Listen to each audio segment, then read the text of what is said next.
اور میرے نبی کی نعمت کے ملنے کے اوپر خوشی کا اظہار کرو گے تو سمجھ جاؤ تم نے اللہ کی ساری نعمتوں کا شکر ادا کیا۔ سبحان اللہ۔ نعرہ تکبیر، اللہ اکبر۔ نعرہ رسالت، یا رسول اللہ، جشن عید میلاد النبی زندہ باد۔ اور پھر دیکھیں حضور کتنی بڑی نعمت ہے اللہ کی، کتنی بڑی نعمت ہے، ذرا توجہ کیجئے گا۔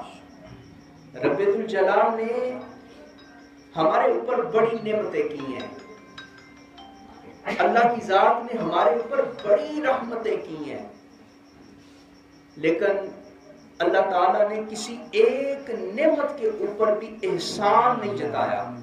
آگے تشریف لے آئیں، آگے تشریف لے آئیں جی، توجہ میری طرف رکھیں۔ اللہ تعالیٰ نے ہمارے اوپر بڑی نعمتیں کی، بڑی عنایتیں کی، لیکن اللہ تعالیٰ نے کسی نعمت کے اوپر احسان نہیں جتایا۔ بولے ذرا، اللہ نے کسی نعمت کے اوپر احسان نہیں جتایا۔ اللہ نے ہمیں دیکھنے کے لیے آنکھیں دی مگر احسان، بولے ذرا، احسان نہیں جتایا۔